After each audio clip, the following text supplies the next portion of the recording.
It is an absolute beautiful day today. We are doing just a bunch of extra like trough scrubbing and getting everyone situated to spend a beautiful day outside. We need to get a couple extra troughs so that we can have outside ones and inside ones for their enclosures.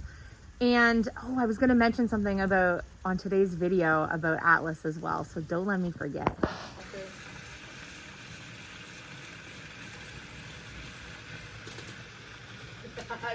The other way.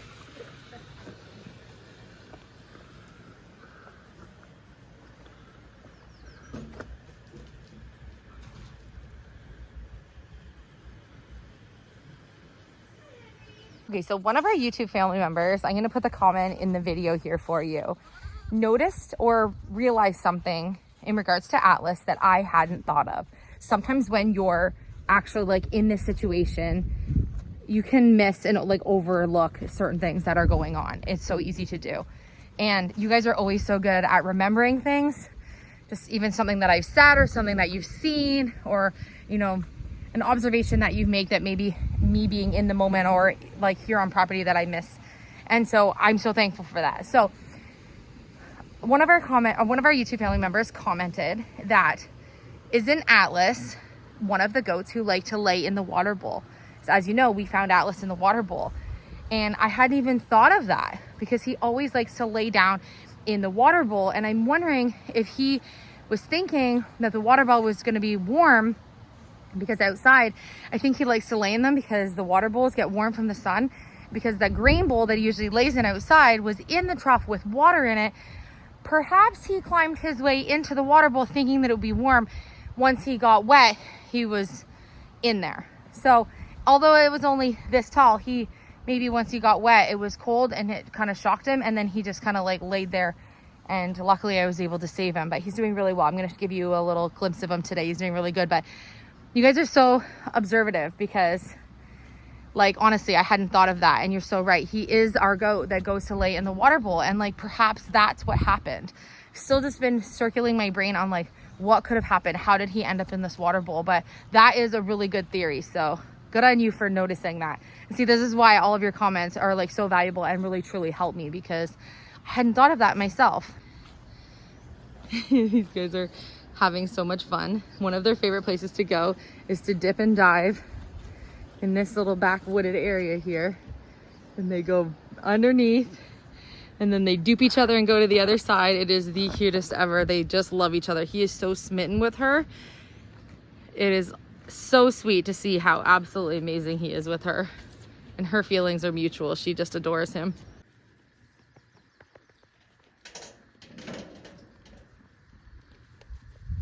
So we just did a quick check on Frida, and although I'm pretty certain yesterday was her due date, she has no milk. She has bagged up.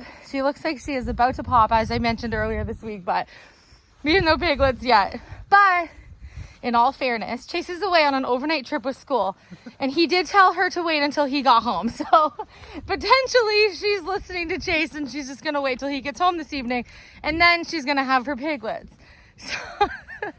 So perhaps that's why she's like, I'm just gonna wait. My Chase doesn't want to miss it, so I'm just gonna hold off. But she is not in milk yet. I do think she's bagged up quite a bit. Every day she looks like she's bagged up even a little bit more. But if I just slightly touch her teat, she does not have any milk coming out yet, so, or any colostrum coming out yet. So I think we're gonna see that before we have piglets, and kind of know that we're very, very close to be keeping a really close watch at that point. Although I'm keeping a close watch now, I'm trying not to disturb her, trying to let her, if she's resting, have the door shut, and I just go in, look through the window. If she's sleeping, I'm not gonna bother her. I want her to get as much rest as she needs to. Oh look, it's our farm fencing fix it man, Philip. Whatever, I'm a horse. Hudson and Lennon broke another fence board, but at the front of the property, and I feel like it was like a hurry up and build the farm stand, because it's right where the farm stand's gonna go, but they keep breaking the same board right here. So we have to fix it this morning before they get out for the day. Just fix fences around here. That's it. Good for nothing but fence fixer. We've been fixing fence boards. We haven't got to the electric fence at this portion of behind here over by the brook.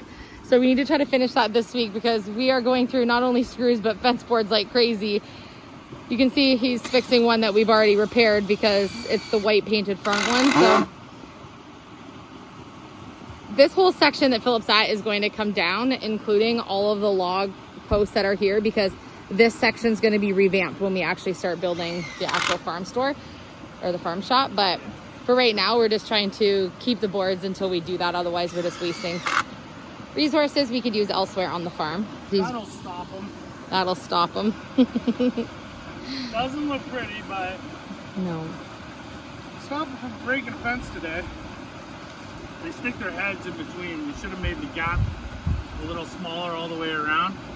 Hindsight's 2020. It looks great when we built it, and they were little ponies, and they weren't really breaking any boards. But now they break them just leaning on them. They're so big. The grass is always greener on the other side. I even cut it really short around the outside so they don't think Yeah, that it's but greener. they still are. But it's inevitable. Like, there's so much nice grass up there, and they have endless hay up at where the barn is gonna be. Yeah. Yeah, we don't limit their hay intake, so. Soon, Elysia and I's farm shop's gonna be right here. And it's gonna be absolutely gorgeous. We're gonna have the brook flowing here. This is where our patrons are gonna come down. We're gonna do a nice little sidewalk there. I envision it every morning when we drive out and drive back in. I just picture a beautiful farm shop curated by Elysia's beautiful brain.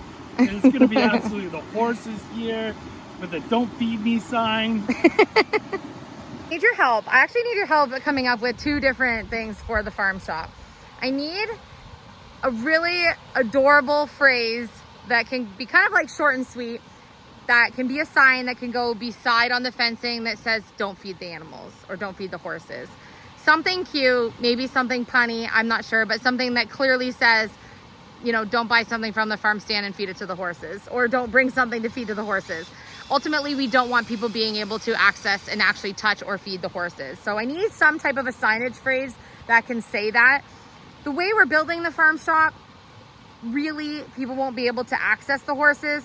We are going to be changing the fencing style at the front here, so it probably would be difficult for someone to actually do that unless they threw something over.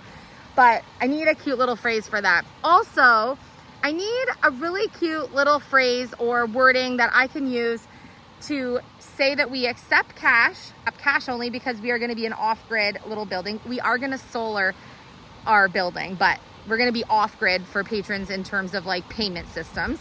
So cash only, but that we also want to accept gold and silver, so precious metals, at our stand. So I want to come up with a cute way that we can say that, because as you know, the boys are collecting, and I just thought that it would be really cool to kind of just like bring back the old school buy, barter, and trade idea for the farm shop. And I have some ideas for that, like as a whole, but I'd like to have obviously some wording inside that lets people know at our payment station what we accept. So if you can come up with anything clever for either of those, leave it in the comment section, and or anything else you think that I need to have for signage, because I'm going to be starting to work on some of those things just in the evenings when I have some time to kind of tinker with a few of the things that we know for sure we're going to need. And so I need some of your clever thinking.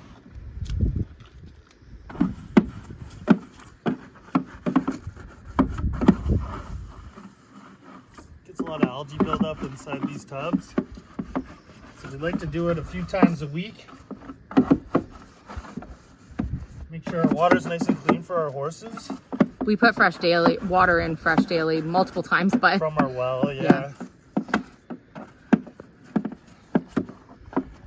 One of the number one things that animals need, a lot of people will think like nutrients of what food animals get is number one for them. But how much water intake they are allowed to have and the quality of their water is actually one of the most important things for your livestock. And so for us, it's really important that we make sure that troughs haven't been sitting there just full of water for forever. Not to mention other animals in the area, maybe in the evenings, might come and drink troughs. This one we usually close in the evening, but some of the other open troughs, and it's just best to make sure that we keep them as clean as possible. In the winter, in the colder seasons, we always do more of a temperature controlled water, but at this time of year, it's nice for them to have a nice cold, refreshing drink. And so that's another reason why we always make sure that we have everything cleaned out and refilled every day, because it's important for them. Okay, Henry and Nora and I just found 5 more T-stakes that we can use to make their fencing area bigger. We have a couple more posts to remove from behind where the barn's gonna be. But they're so great when we're working in their area. So we are going to attempt to see if we have enough fencing to make it from the corner of the deck down to close off the actual orchard.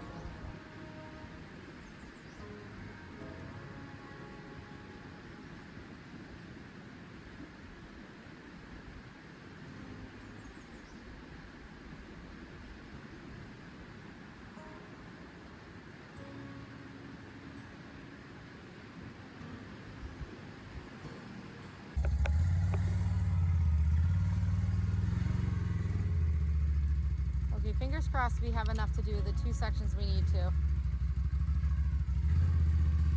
That would be a dream come true.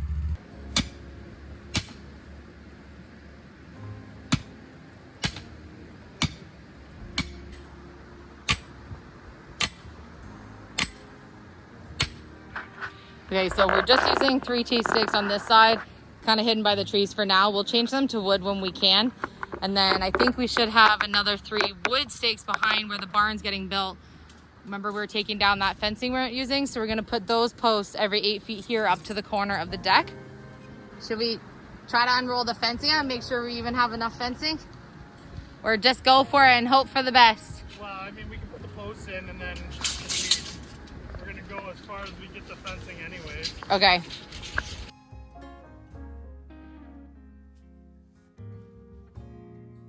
So we have 4, are they cedar posts, Philly? Yeah.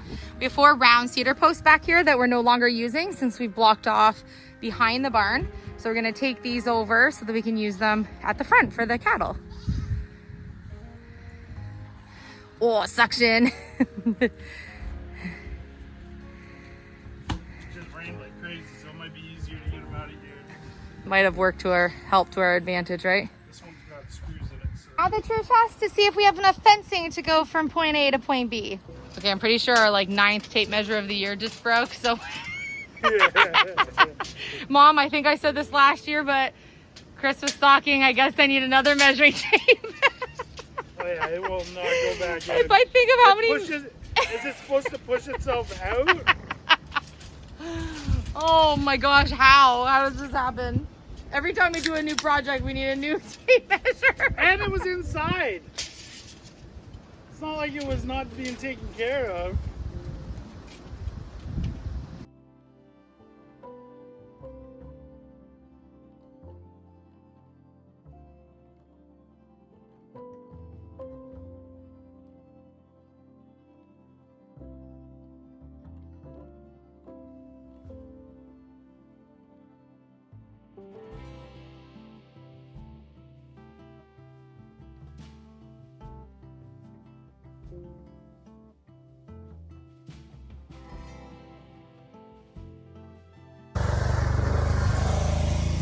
Okay, so if we do have enough fencing to get all the way across, we still are going to need to get some fencing so that we can fence off circles around the apple trees to keep Nora and Henry from eating the apple trees. So they won't be able to go out here quite yet because we're going to need to get a little bit more of the proper, you know, mesh fencing that's going to go all the way around each of the trees because we need to make sure that they don't eat the bottom of the apple trees.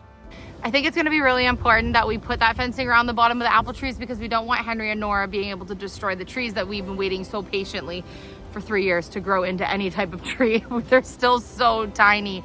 Oh my gosh, I'm so glad that we planted them when we moved here because it literally takes so long to grow a fruit tree and for them to actually produce anything. I think we've had less than 4 apples each year since we planted them. So, and honestly, the trees don't look much bigger this year, so I don't think we're gonna even get a bigger yield this year. But eventually, you know, like 30 years from now, we're gonna have an abundance of apples for ourselves, the farm shop, and the animals on the farm. But until then, we need to protect them so the Highlands don't eat them.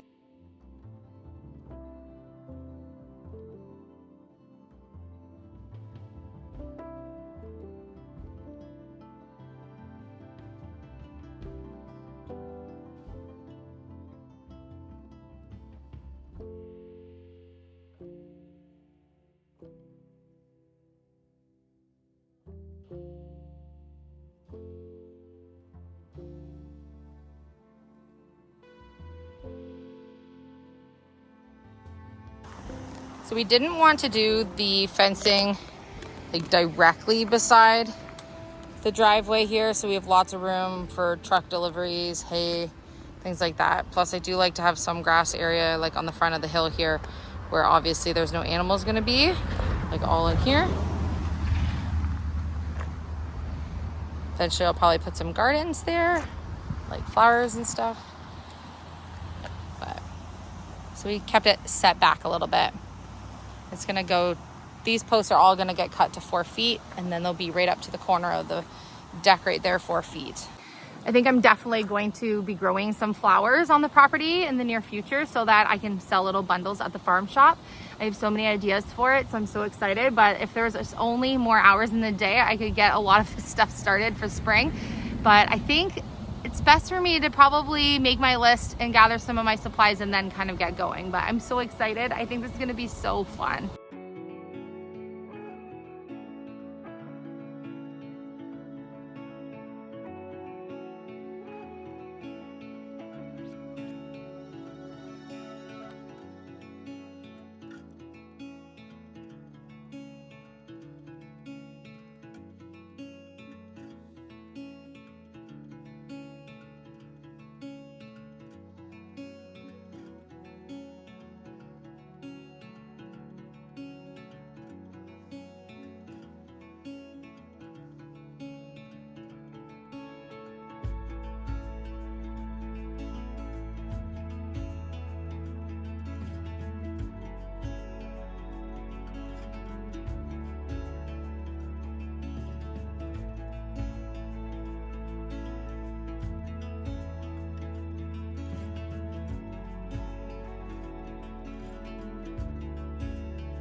Okay, we made it all the way down the line with some feet to spare, so we might have enough to just do a little tiny enclosed section, and then this next area of pasture will be ready for our animals to come down.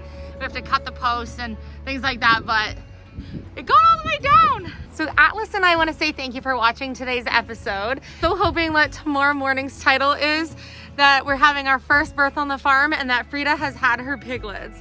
Fingers crossed, YouTube family. Oh my gosh, she looks so uncomfortable. I just know that she's also waiting to have these piglets so she can probably get some relief from how big she feels. Atlas is continuing to do really, really good. He's a little bit sleepy. He just had a nice little play session, but I wanted you to get a little glimpse of him. You have a little snack hanging from your lips. But we love you, and we will see you on tomorrow's video, hopefully with piglets.